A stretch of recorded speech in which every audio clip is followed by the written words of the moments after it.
Welcome to Machine Minds, where technology and humanity meet. I'm your host, Greg Terusian, founder of Samson Rose, a recruiting and search business focused on the robotics and AI industries. The Machine Minds show is where we dive deep into the intricate world of robotics and artificial intelligence. As a staffing industry leader with a passion for the frontiers of technology, I'm pleased to be bringing you intimate conversations with the founders, investors, and trailblazers who are at the heart of the AI and robotics revolution. In each episode, we dig into their journeys, the applications of the products they're working on, and the breakthroughs that are shaping our future. Join us as we explore how these machine minds are transforming the way we live, work, and understand our world. Whether you're an entrepreneur, a tech enthusiast, or just curious about this amazing field, you'll learn something new with each episode. Let's delve into the extraordinary. Let's delve into Machine Minds.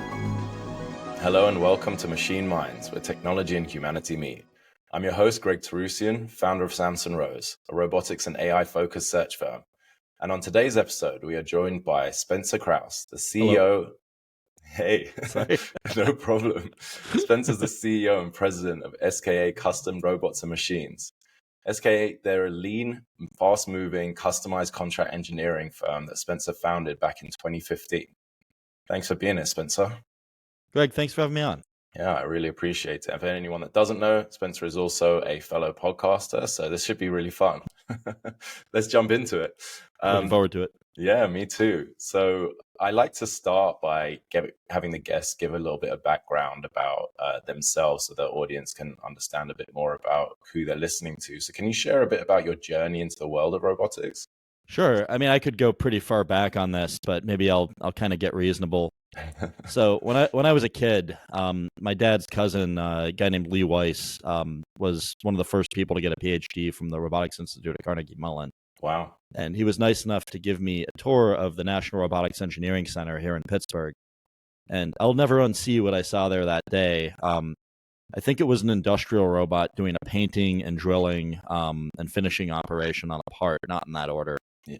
But I just thought, at that moment, I want to be a roboticist. So fast forward quite a while and I'll skip a lot of parts, but I ended up getting my master's degree at Carnegie Mellon, in robotic systems development, and sort of have been doing this ever since. That's amazing. That's amazing. Yeah. Wow. What an insight at that age. And from someone who's one of the first to get that PhD, that must have been really eye-opening and kind of impactful. I was lucky to have him as an influence on me. Yeah. Has he stayed as part of your journey, like a mentor or anything like that? He has been. He passed away a couple of years ago, but it's okay. It happens. I mean, It'll happen to me. It'll happen to you. True. But it's I was grateful for the time I had with him. I got a weird call toward the end where he told me he was proud of me. In a way, like it was hard to get that out of that guy. Like he was very facts oriented and like to the point and don't waste my time kind of person. So that was really nice. That must have been nice. Yeah, no, he was while he was still here. Amazing. So jumping forward, what inspired you to start SKA? So I guess the short story is my first job out of grad school, I was a robotics engineer for a company called Joy Global that's since been acquired by Komatsu. I was working in their advanced automation group, making like 4-story high mining vehicles into robots. Wow. Small team, which is kind of where I got introduced to some of the Tiger Team concept, along with other places I'd worked before that, but I won't go too deep into the weeds there. And the company was, kind of pre-acquisition, having some financial problems, and basically I got laid off, and so I was a contract engineer, easy to let go, and I'd been thinking about doing something like this anyway. I'd previously worked at an advertising agency called Deep Local, where we were making elaborate machines for ad campaigns for big brands. And that's what introduced me to the agency model at first. So I thought, it'd be nice to have my own agency, but I never really had a kick in the pants to get me doing it until the layoff. And so once that happened, I thought, well, this is my opportunity. I interviewed a few places, but couldn't find anywhere I really liked the culture. So just decided to go for it. That's great. I mean, I think that's something that a lot of people in this day and age, or like this last 2-3 years, can really relate to. It's a conversation I have a lot. Obviously, I'm in the recruiting space, right? So I speak to and advise, especially leadership and senior engineering talent people in business strategy as well, marketing, what they can do next. And it's a want that a lot of people have, starting their own consultancy, working with a variety of companies, especially if you're passionate about like a certain sector. But like you said, you can't get too tied to one product or one culture or anything like that, and you have value to bring.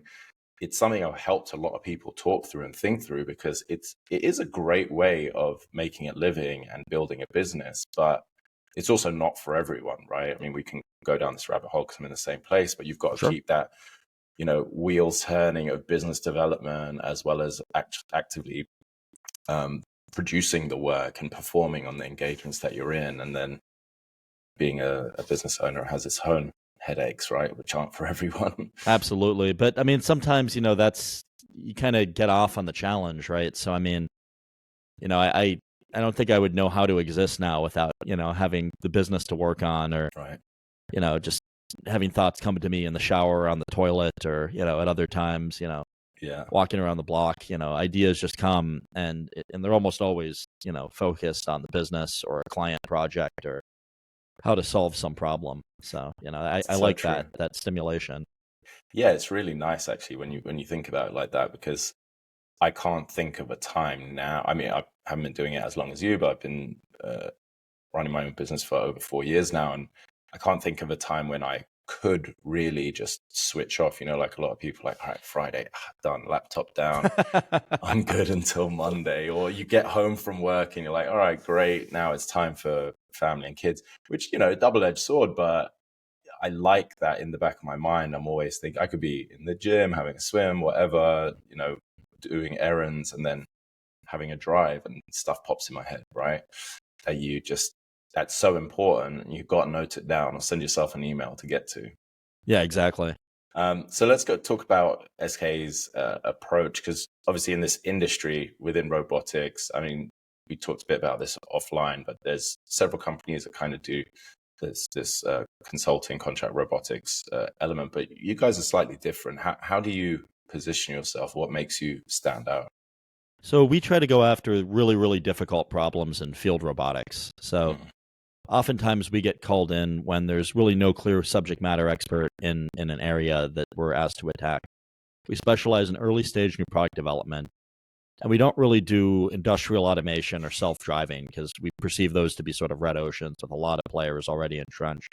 Yeah. We're not going to beat those guys with our business model, in the field where they're specialized that heavily. But I mean, there's areas where it makes sense for us. Like, we've worked on surgical robots. We've worked on a lot of construction and mining equipment.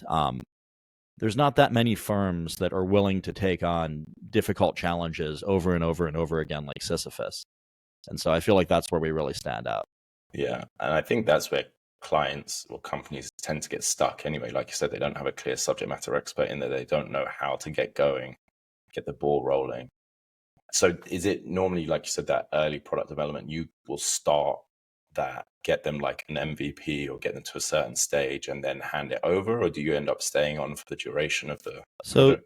Usually our involvement lasts from some point in the engineering process. We do the best with technologically sophisticated clients that just, they're trying to do more things than, anyone could do at once. And they just need a little bit of extra help. Or they're, sometimes we work with less technologically sophisticated clients that are trying to do something technologically very advanced, and jump into, helping them define their engineering approach. I prefer the former slightly, but then where our involvement typically ends is, we'll get involved in small scale production. So making maybe like the first 10 of something, and then, we'll hand it over the fence to a contract manufacturer after that. Got it. Or help our clients set up their own manufacturing. Yeah. But we're not like manufacturing experts. We're engineering experts, and so it's specifically robotics experts. Amazing. And you also touched on, you mentioned field robotics there, but you guys worked on a whole range of products, medical robots, like you mentioned, construction, water and utility inspection, even entertainment. Yeah. Can you, for the audience, share what the differentiation is there, like with field robotics, what you go after? And so I would say it's robots that are designed to go into places that don't really have a whole lot of robots in them yet. So like outdoor environments is a big one. Sometimes you can kind of blur the lines. So I would differentiate it from industrial automation, and that when you're doing an industrial automation project, you've got, I've been in factories where there have been like 400 robots. Wow. And I would still say that's a field environment. So maybe that kind of blurs the line a little bit, but you're not creating bespoke robots, oftentimes using an off-the-shelf industrial robot like, a KUKA or a FANUC or a Yaskawa. Yeah. Where like our specialty is creating a robot that didn't exist before to solve some novel case. So, if you've got to go into a power plant and inspect, a part of a generator that, there's just not something on the market that can get at right now. Like that's where we can be useful. Like going into a sewer and, doing inspection on the infrastructure. Like that's something we've worked on too. So nice. I don't know if that helps or if that muddies the waters more. But yeah, I mean, I'm obviously familiar with it, but some of the listeners, they probably might not be. So I just wanted to. Yeah, well, and I was actually a visiting researcher at the Field Robotics Center at Carnegie Mellon for about 3 years Nice. after I graduated from grad school, and that's where I had my intro to it. I spent a lot of time with Chuck Whitaker, who's Red Whitaker, the much more famous Red Whitaker's brother. Okay. But a friendly guy. Taught me a lot of things about, how to work in a shop and solve sort of some of the novel hardware problems you come up against. And, I mean, to me, field robotics, like I said, is like building robots to go in an area where a robot wasn't able to get at before. Right. Very cool. Thank you. No and the team, so you're obviously a lean team, very fast moving organization. What advantages are there for you in this space, like being pretty lean and as fast moving and nimble as you guys are? Well, I mean, so the way that we're structured is pretty unique. So we have a very small, pool of kind of talent at the core. So historically, it's just been me. We're going to bring on another person here, in Q1 of this coming year. But then we've got a pool of 85 subcontractors that we pull from to build these project teams. Nice. And so that allows us to be very flexible with the team structure we attack these projects with. So yeah, there's some firms where they employ, we've got, 2 mechanical engineers, 2 electrical engineers, and, a firmware guy. And maybe they'll, like, if they have a mechanically heavy project, they might tell the electrical engineer, well, now you got to learn SolidWorks because we need another body. Like, we don't do that. Like, we only bring in people that bench. are correct. Yeah. And because our bench is so flexible and deep, we can kind of mold ourselves to fit, unique and different problems. It also means that we don't have anybody, kind of just trying to burn hours, to like eat up, that last 5 hours in their week. Oh, they just, come up with some hobby, that right. Like, no, everybody is performing a critical function. We still go out for a beer afterward, but like that's off the clock. Okay, that's great. And what are some of the favorite projects that you've worked on through SKA? So some of the favorite projects that I've worked on through SKA. So I guess that's tough, right? You pick your favorite kid, really. But I mean, I would say, I guess maybe if I can take a step back and zoom out a little bit, I would say my favorite type of client to work with is that technologically sophisticated type that I spoke about earlier on. So working with a client that understands the engineering process and has sort of realistic expectations, because that cuts down on communication overhead, which allows us to really do our job the most effectively. Yeah. I guess if I want to go on a project, maybe I would say, there was a component for a surgical robot we worked on where we had 2.5 months to build a collision detection and avoidance system as part of this robot. It was going to run on a really limited compute architecture. So our client was using an ARM chipset, so no GPU, pretty basic. So just because I like a puzzle, like this was an interesting one. So we brought in firmware engineers with strong, software engineering backgrounds. But they were firmware engineers first because they understood the limitations of the compute architecture. You didn't want somebody that's going to sort of cheat and like we have a simulated environment. They're like, oh, well, I've got a big graphics card in the computer, so I'll just use that to do this collision, detection thing, and we'll model it all in Unity. You can't really do that. So, we wrote our own algorithm, really bare bones, and we got it working and onto the surgical robot in a 2.5 month time span. Wow, that's and very we hit quick. budget. I think we're 3% over actually, but it was very close. That's rare as well. So I was proud of that. It was a Yeah, 7-person team. I mean, we just attacked it, concurrently. We had one person that just ran a simulator on that project. So because the robot didn't exist yet, but we were trying to get ahead of it because of the timeline we were handed, we had to build a simulator and run all of our tests and demonstrations on that simulator. nice. And it was kind of just a stopgap in the engineering process. It was pretty fun. That does sound fun. That sounds fun. Pretty challenging, especially within that timeline. It sounds like, and everything that you had to build is Yeah, custom. for sure. Yeah, that's pretty unique there for sure. Are there any other particularly challenging ones or groundbreaking ones that you've worked on that come to mind? All the time, but I'm Yeah, trying to think what I can talk Sounds about. like- I guess if I keep it high level, some of the perception engineering stuff that we've done has been really interesting.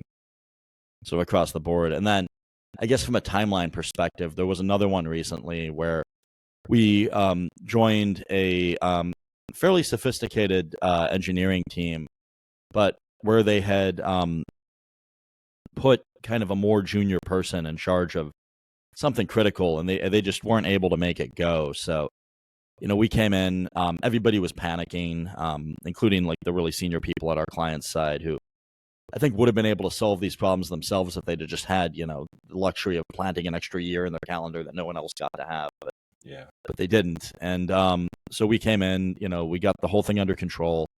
I remember being in those first meetings, and just kind of trying to get everyone to slow down, and just like, okay, we're gonna figure this out, just don't know how we're gonna do it yet, but we're gonna figure this out. And so, when you're able to say that with confidence and really mean it, and then figure the thing out, like that to me is what it's all about. So it was really rewarding when we just delivered the last units of that product a week or two ago. That's great.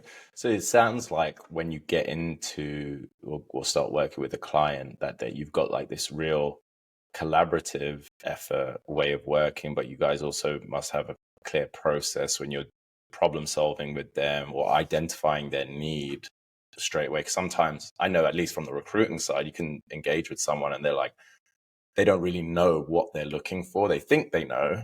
And then you've got to talk to them, go through your whole intake, advise them on, well, I think actually you need to go this way. And when, that the light bulb goes off, then you can really start working together when you're aligned and have clarity. So you must have like this problem solving, clarity, innovation process that you guys go through. Sure. I mean, I guess I would, say that first there's discovery, which is figuring out about the problem, like you said, the early part of the intake. Then there's ideation, kind of coming up with ideas to solve the problem. And, then I guess, we used to, so our process has changed over the years. So when we first started, we were going like a more fixed flat rate approach, where we'd spend a lot of time sort of scoping the problem and quoting it. But what we found is that doesn't really work for near-term problems with really close objectives. Because you can spend, I mean, you've done this, I'm sure. Like you could spend months in scoping and never even kick off. And it just gets to be sort of wasteful. And so these days we take more of an agile approach where, we just try to, assuming there's trust and we get hired, we engage time and materials typically. And we just kind of get started, and we check in usually weekly with our client. We exchange information, so we learn from them. I call that knowledge transfer. We present ideas for goals for the next meeting. We align on those goals, and then we discuss our progress against the goals that we set in the previous meeting. And that approach, I mean, you can't always, you have to have bite-sized chunks to be able to attack that way. And it requires, a technologically sophisticated client that is able to get involved at that level of granularity. But when you have that kind of relationship and you can sort of move at that frequency, I mean, you can take a lot of the load off them, and you're running pretty autonomous at that point. And if they ever don't like the work, they're encouraged to cut. So. Yeah, of course, it's got to be successful both sides. Also, you've got that buy-in from them. But we've never had someone do that mid-project. Yeah. That's a great thing. I have heard horror stories. actually been part of some of them as well. Oh, brutal. Yeah. So if we talk more about the industry as a whole in general, are there any, or how have you seen, I guess, the robotics industry evolve since you started the company? So I guess, that's a good question. I'm glad you asked. When I started SKA, it would have been 2015. So there was a lot of hype around self-driving at that time, like I think more than there is today. So that's a big one, right? I mean, I know Uber ATG was not yet, folded down. I don't think Argo existed yet. I think Uber was under fire for raiding the NREC for their talent. The National Robotics Engineering Center, where I first went all those years ago. Yeah. And that was interesting, right? Like I think there's different areas that are kind of hot right now than that. I guess, the compute wasn't as advanced. So, where now, it's pretty standard to see an NVIDIA Xavier or Jetson on a robot. Back then, I mean, you saw those, I think they were just starting to kind of come on the scene. But, also, you would see like PLCs being used as like a robot controller, which is like you see those still, but they're used more for like low level IO than a brain. And so the compute's gotten way better. That's enabled, better algorithms. I mean, I would say there seems to be, more of, I guess people were always kind of obsessed with like AI and that being a thing, but it seems to be more real now than it was then. Although it's still not pervasive into every aspect of robotics, nor should it be. I mean, if you're talking about like, a system that has to run safely and predictably, I mean, an AI-based system is non-deterministic, so it doesn't always make sense. Yeah. So I don't know. Those are some of the things I've noticed. Is that the sort of answer that you're asking about? Yeah, definitely. I mean, you also think like 2015 was what, 8 years ago, coming up to almost 9 years ago. So yeah, that's an eternity in business years. Yeah. But then obviously within technology, because I remember 2015, like saying the self-driving autonomous vehicle, that was like the big thing. CES, that's what everyone's going crazy with. That was the hype bubble then, right? Now we're in generative AI. Then it was self-driving cars, right? So I love the Gartner hype curve. Yeah, exactly. All these investment dollars just following whatever the hype is. But it's pretty interesting that you say that, because what has happened has obviously enabled the whole landscape of robotics and new machines to come out, and new capabilities, and the size to shrink and the cost to come down and all that stuff. So really and those guys did push the envelope. I mean, right. As you said, right? I mean, you want to make fun of them for, like gambling all this money, but yeah. One of my friends had an analogy I really liked with regard to self-driving. And he used to work at Uber, and he's done work with a bunch of other self-driving companies. I won't say who it is, but basically, he said, "Spill the beans. Tell us." No, he likened it to a reverse auction, where you put in a penny, or like you bid like $2.85, and then the next person bids $2.86, and then it's weird, but whoever gets there last, wins. But the ones that started first kind of help drive up the price. So I would say, I mean, the technology that we have now is sort of built on the skeletons of all the companies that didn't make it, that sunk in billions of dollars. And, I mean, I guess Waymo has, kind of low-keyedly been, there all along.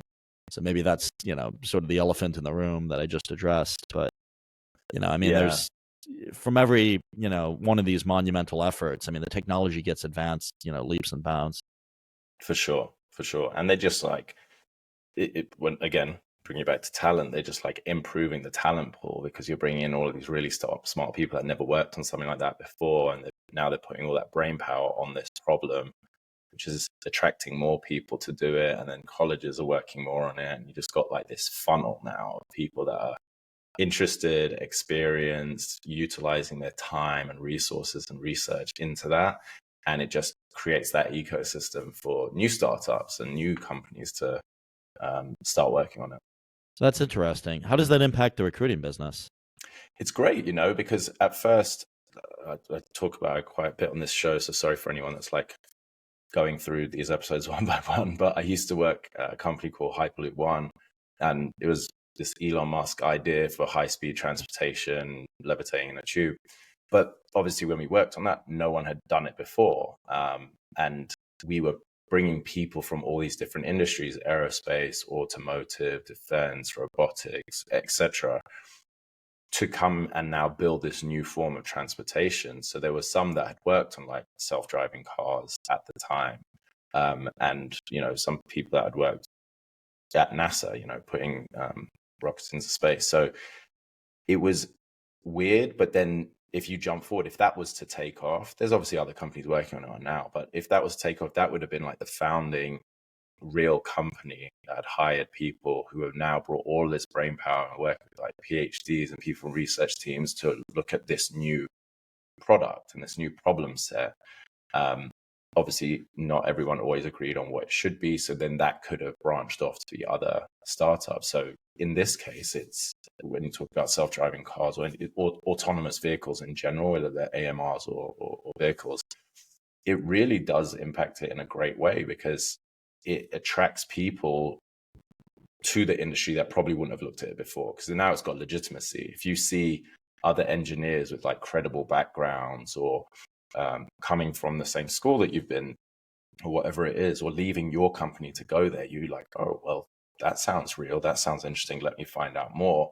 So from a recruiting standpoint, it makes it more realistic and easier to sell the opportunity to someone and gain their interest. And then from a employer standpoint, if you position yourself right or you work with the right people, you can land really good talent. At first, I liken it now to like humanoids, right? Because that's, again, been a buzz, and I'd love to get your opinion on all of that. But that's been a bit of a hype buzz in the press and everything like that recently, like this year, if you think about it. Before that, it seemed a lot more far-fetched. But now there's tons of companies working on it, coming out of stealth mode, investment dollars are going there. But if you were to try and take a long-standing established engineer from any of these other companies previously to work on a humanoid robot, there would probably be some hesitation there, Sure. Yeah, I can see that. Yeah, but now when you've got like Tesla displaying what they're doing, and obviously Figure raising what they're raising, and Aptronic coming out, and obviously Agility with Amazon, etc., etc. I could go down the line. I'm working with a really cool one right now as well, but people are starting to take notice and thinking like, oh, well, maybe it is a lot more near term than I thought, or maybe this can actually become something. And obviously looking at what, the company is doing in China as well, it's like crazy. Every week there's a new demo that I'm watching. Yeah, for sure. Humanoids are interesting. I don't want to get too deep into my opinions there because I feel like they might be somewhat controversial, but it's been fun to see that part of the industry sort of be growing lately and ascending. And you're definitely right. I mean, it's cool to see Agility kind of coming right out of Pittsburgh where I live. Yeah. One of my friends, Chris Merla's fund was the first investor in Agility. Oh, really? And so, cool. yeah, the Coal Hill Ventures, the robotics hub. And so they were investor one. And so I remember when, he was telling me about Cassie, we'd be getting a beer and he'd be like, oh, you got to check this thing out. It can run really fast and it's awesome. And then, another friend of mine, Pras Velagapudi, just became a VP of innovation over there. So big fan of those guys in particular. Oh, nice. Jeff Cardonis at Aptronics, a super awesome guy. I really like him. Yeah. There's just so much cool stuff and so many great people that are throwing their weight behind humanoids right now that, it'll be interesting to kind of see where we are like 3 years from now. For sure. With the work product. They're all great speakers, actually. I've seen Jeff and Pras and all of that talk about their products and display like what they're working on. It's really, really cool. Completely agree. Yeah. Are there any trends and technologies that you think are kind of shaping the field right now? I know you touched a bit about it on like the perception and autonomous nature and compute, but is there anything else that you think's...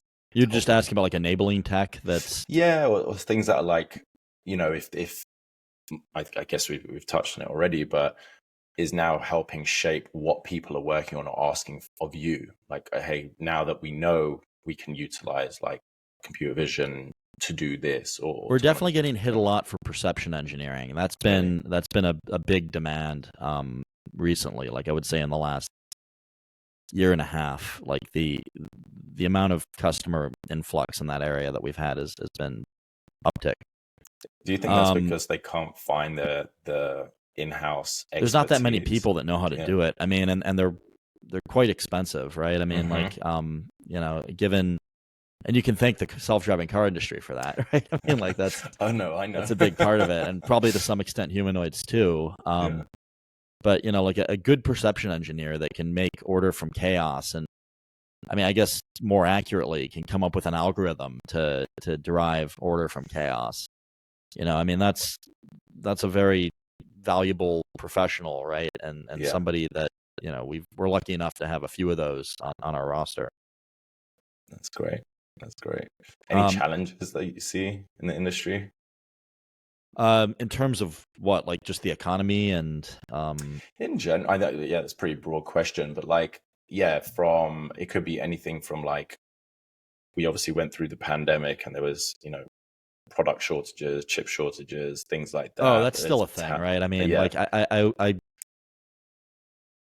mean, was dealing with supply chain issues like a month ago on something. I mean, that was very real. Yeah, that's not gone away. Realize it was still as bad. And maybe it's not as bad. I mean, what happened was there were some parts we needed for something we were building for a client, and we sort of identified them as high risk because when we were buying them, we would saw the amount in inventory at different electronic suppliers was going down pretty rapidly, and so some other company was buying these things up that we needed and kind of right out from under us, and so we sort of adopted a hoarding strategy and bought as many as we could of certain components. And then it becomes political, right? So like you have a contact at, you know, RS Electronics and like a contact at Mauser and a contact at, you know, the company manufacturing the components. And you sort of just grease those connections and, you know, call those people up. And it's a lot of schmoozing. A lot of schmoozing, yeah. And you know, like, hey, what's going on with this order? What can we do to make it faster? You know, and then, you know, there's always the famous, like, do you know who this is for? Right. The supply chain fun. That dance you got to do. But I mean, the strategy that ultimately ended up winning on that was just to sort of get what we needed ahead of the time when we needed it, and to purchase contingency by buying things we thought we might need across a couple different components. So, I mean, there's stuff we hoarded that we ended up not using because we didn't go down that engineering path. But, you know, if we hadn't hoarded it and we'd wanted to use it, we wouldn't have been able to. So we had to hoard it in order to keep the option open. It's true. Yeah. I think that's that's still a regular thing. Yeah, that's probably regular in a lot of supply chain. But I mean, you know, there's projects that we've also, like, you know, kind of talked clients out of pursuing, where they wanted to do a redesign in, you know, more tricky supply chain environment. So this was like during the pandemic, we got a call to build a system for a online refinery, crude oil refinery inspection robot. So a robot that can go into, you know, a really hot environment, like 100 centigrade, and not die. And so, you know, you have to find electrical components that can survive in that temperature. And it really isn't easy. I mean, you know, you can sort by, you know, temperature range that they can survive, and so that's one way you can do that. But then, you know, you're limited to like a very narrow subset of components, and in some cases it forces you to engineer in ways that, you know, are a little bit counterintuitive. Like now you've got only this chip available that can do the thing you need to do, and you've got this other, you know, computer that it needs to talk to, but they don't actually talk the same standard. And so now you need this other chip to sit in between and convert the signal from this to that, because it can withstand those temperatures too. And that other chip that you've put in between, you know, now adds, like, it's not expensive in terms of the cost of the component, but it adds another failure point if you can't find it. So there's a supply chain, you know, vulnerability. And then you have to now write firmware for that, which increases the cost of engineering and complexity. Right. And then on top of that, you know, because, you know, you're engineering a whole thing, you've got this, you know, basically you need to secure options for all the components that might get you there across multiple different options and iterations, and it just makes the project more exponentially expensive. And so I think we talked ourselves out of a job on that one because we came in with an honest, quote of what it would take to do that project in a de-risked way, and it was quite a bit more than our client wanted to spend in that particular circumstance. And they thanked us. They said, yeah, we know we can trust you. Yeah, that's what I was going to say. I mean, that Yeah. says a lot, because I'm glad that they saw it that way from the get-go, because I've been in other situations where companies, again, from the recruiting standpoint, completely different, but you talk through and you give that knowledge, experience, transparency, and honest, this is how it's going to play out, or this is what it's going to look like for you, whether it's cost or process or whatever it is. And sometimes they don't want to hear that. And they're like, okay, well, someone else has told us something different, so we're going to go that route. It's like, fine, I'll speak to you in 3 months. And you do that again, and you're like, well, I tried to tell you. Yeah, no, we had another thing happen where we got a job because another firm I won't name sort of dropped the ball, and they undercut us on price, and they just they weren't delivering, and our client was up against a very narrow time window, and they called us sort of in a panic and said, what would it take for us to get this thing we need, because we've got a trade show next month. And so we did it. We did an awesome job. We negotiated the scope down to make it easier to hit the objective, and that's how we were able to do that realistically. But then after that, they said, your work was awesome. We would love for you to write, all the software for the control system on our robot, and can you do that? And we're like, yeah, it'll cost this much. And they said, oh, that's way too much. They didn't react that way openly, but I did a little bit of digging and kind of got into that. And come to find out later, they hired that same firm again that screwed them the first time, and they ended up spending more with them than we quoted them. Yeah, but it's because they underbid, and then they came in high on the extensions. So yeah, you come up against that sometimes. You just can't help everyone. Correct. Yeah. All right, let's look at the future, robotics and AI. Are there any, or what developments do you foresee next 5 to 10 years? Anything that stands out? So that's an interesting question. I would say I'm going to deflect, right? Because I don't claim to be a futurist. I think anyone that does is probably a little bit full of crap. Sorry, futurists who are friends with me. I love you still. But more what I'm saying is, like if you look at popular mechanics articles from the 70s, you'll see like, every family is going to have, a Winnebago helicopter that they can go camping in, and a flying car, and we're going to have these futuristic cities that people live in, and a lot of those predictions just don't come true. So who am I to say I know where we're going to be in 5 I don't think my imagination's good enough to predict, the collective work of humanity over that time span. So, but you'll just be there to support. No, it's totally fine. I love it because it's real. I mean, that's a real answer. Some people are very deep in a particular vertical space where they're working on stuff already that's not going to come until 5-10 years. I guess you're working, enabling, supporting these companies that are doing that in your own way. And I do see things that are kind of around the block or coming, but I mean, some of them don't make it to market. Some of them do, and I mean, all of them are worth doing. I mean, you miss 100% of the shots you don't take, but I mean, to say I know, where the entire market and future of technology is headed, it would be arrogant. Right. No, that's fair. It's not that smart. Yeah, I think also you give a good point there when you look back at those articles or even movies and things like that, when they're predicting, like, in the year 2030 XYZ, it's like that's round the corner right now, and we are nowhere near. Yeah, let's fact check them. Let's go back and look at what people said we'd be doing in 2023, right, or 2024, depending on when this comes out, and we'll see how right people were that were predicting that in the year 2000. Right, so. Exactly. Well, this will come out in 2024. You were my first guest in the new studio setup, so thank you. I appreciate it. It's a sweet studio. Thank you for having me on. Thank you. Any exciting projects or initiatives that you guys have planned for the new year, for 2024? Unfortunately, none that I can talk about. Okay, yeah, of course.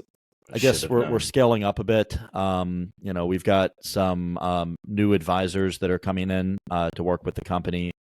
New employees. We've got some new clients. I guess that's kind of vague, but exciting stuff coming. We anticipate repeat work with a lot of our clients that we've done good work with and are bracing for a few projects there. Really, yeah, just excited for the new year and looking forward to kind of seeing where it goes. You guys have some interesting stuff on your website. Are you able to share those after you complete a project? I guess it depends on the agreement. Most of them, no, unfortunately. So a lot of the stuff on SKA's website is older, unfortunately. So that Rucktro vehicle that you see on our website is an internal research and development project we did self-funded to try to sell into the commercial construction and landscaping industry. Ended up pulling the plug because our sort of pilot customer was an uncle of mine that owns a 35 truck construction company in rural Pennsylvania, about 3 hours from Pittsburgh. And he said, I'm struggling to figure out how I would ever integrate this into my fleet. And for me, I mean, your uncle's supposed to be a little sugar coated. If that person is telling me, that's, they're not sure how they're going to use it. How are we supposed to get, real adoption on that? So right. I'm not saying the product's a total dead end, but I'm saying it was expensive. And for me, that was okay, maybe we shouldn't be doing this. Yeah. But it's nice to just display capabilities. I think sometimes you just have to double down on that. It is helpful to show some of the things we've worked on. I mean, the surgical robot I'd mentioned, we can't show that on the website because it's still, top secret. And we're just unable to discuss it, in detail or identify, where it ended up or who the customer was. And so that's one thing. I mean, we've got customers we can't even talk about that aren't listed on the website. We're trying to get through their marketing departments, but I mean, that's something we're currently engaged in. And I'm sure you deal with this too, where you do some really awesome work that you can't mention because I do. Yeah, I was just going to say it is a tough one, but anyone in the industry knows and appreciates that is security cleared, or that is a stealth mode company, or this one just for those reasons of branding you just can't share. And I work with stealth companies, ones that haven't even announced their funding yet, sometimes are just we don't want anyone to know what we're doing or bring any attention to us, but we need to hire. It makes hiring a big challenge sometimes because you're well, they have a landing page that has nothing on there, or there's no press about them. Even the founder hasn't changed their LinkedIn. So you really have to spend time with the team and understand, I guess the same with you, vice versa, to realize how and why you're working together and what that's going to look like. Well, absolutely. And I mean, I do think where we've been is kind of cool enough that it still paints a good enough picture that we get work. Yeah. But, there's projects I wish I could talk about. How do you paint a picture for candidates for a stealth company? How do you get them excited about the gig? Yeah, that's a good question. So I clear with the client first what I can and can't share straight away. And sometimes it's super high level, but you have to position it in a way that's enticing enough that someone it will pique someone's interest. But then I also want to get clarity from the client, what they're going to share with them on that first call. Do we need an NDA? At what stage can they get more clarity? Because a lot of the time, the talent that they want is very much engaged in something else and isn't really actively looking. So you put all of those, and they want them from, some really hot companies. So it's you throw all of that in the mix. How do you really pull someone out if you're not going to give them information? So you sometimes have to be a little bit marketing orientated when you're crafting what your outreach is going to be, or how you're going to position it when you speak to someone. And transparency always helps with me. I'm just hey, look, I apologize, but I can't share everything that I'd love to share with you for these reasons. And again, anyone in the industry knows sometimes they're going to come into that. They can't talk about what they've been working on. These companies aren't going to share everything straight away.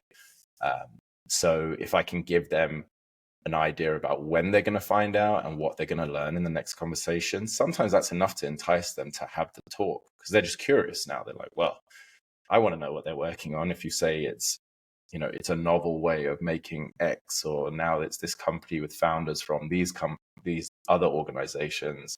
There's buzzwordy things you can throw in, but it all has to be real at the end of the day.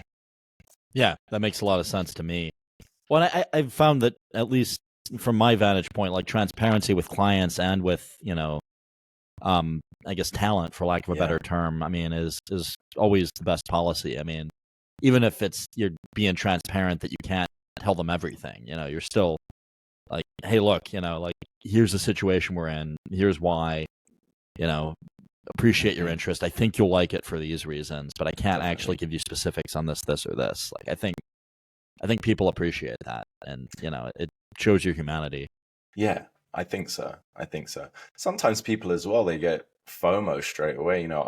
I have a roster of people that I might think of straight away when I speak to a client for a certain role. I'll be like, I need to talk to you about this role, but I have no information. I just spoke to the client. I don't have a job description. I can't give you too much. And they're like, wow, that's right. That's fresh. Yes, keep me in mind, because they don't want anyone else to find out about it. So sometimes that's a interesting. Good thing.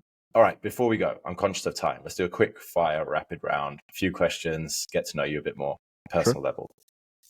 Do you have a favorite robotics or AI related book, movie, resource, anything like that comes to mind? So as a kid, I really like Short Circuit. I mean, these days I barely have time for movies at all. And I tend to gravitate toward comedy. But as a kid, I really like Short Circuit and Star Wars. So those are big. Number Not 25. The prequels, the good Star Wars. And if you could collaborate with anyone in AI or robotics, a pioneer, who would it be and why? Well, I've already gotten a chance to collaborate with Jürgen Pedersen at RE Squared, so that's been nice. Kind of a great opportunity and experience. To be honest, just continuing to talk to and interact with the people I already get to interact with. I mean, I think I'm living it. When I was a kid, an aspiring roboticist, I remember seeing Dante, which was an 8-legged robot that was developed to go into volcanoes at the Science Museum. And it was built at the Carnegie Mellon Field Robotics Center, where I later worked for 3 years, and I got to meet all the people that worked on it. So, that's so cool. In a work capacity, I mean, I got to work at SpaceX as an intern. I mean, I feel like I'm getting to do it, but like maybe there's not one individual that I want to work with that I haven't yet. Maybe Eddie Tunstall is someone I've been wanting to work with. I haven't had a chance yet. He's the chief technical officer at Motive Space Systems. Yeah. And he worked on like all of the Mars rovers. That's a guy I'd like to work with. Very cool. Well, could be coming anytime soon. 2024. Yeah, we've been talking about it. Yeah, that's great. Is there anything that you don't want to work on, or anything that freaks you out or bores you, or like ethically you'd rather stay away from? So in terms of things I don't want to work on, I like staying away from crowded markets. I tried not to get involved, like I said, in self-driving or autonomous warehouses, really, because I feel like there's just a lot of the red oceans. Yeah.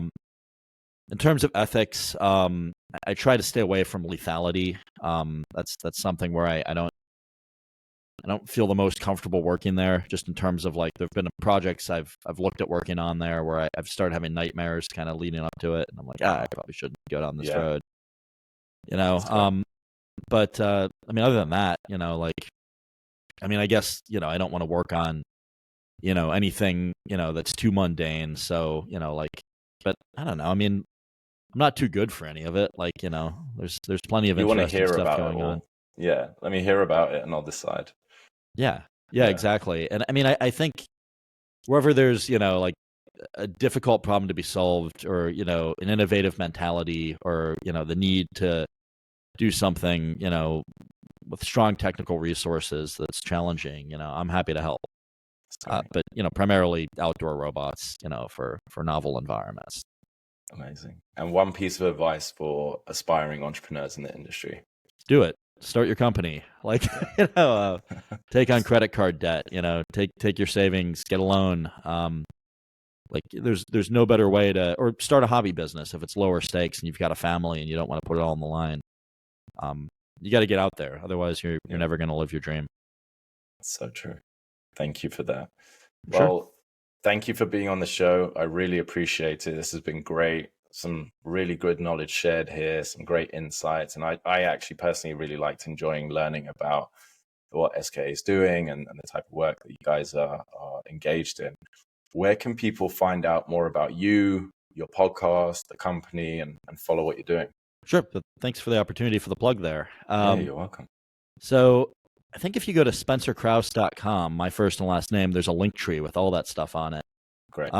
ska.solutions is SKA's website. You can find all the YouTube of my podcast, Collaborative with Spencer Krause, at video.spencerkrause.com, or if you just search on any podcast platform for Collaborative with Spencer Krause, it'll be there. Add me on LinkedIn if you found this interesting and want to talk about a project or something else. And yeah, Greg, thanks for having me on. I really appreciate this. You're welcome. Thank you. And if anyone sees Spencer speaking at a conference or attending, go up to him, say hi. He has the best business card in the industry. I stand by that. It's Thanks. definitely stuck out to me. So yeah, go and get one of those. All right. Well, thank you, Spencer. And I hope to speak to you soon. Thank you, Greg. Appreciate you having me on.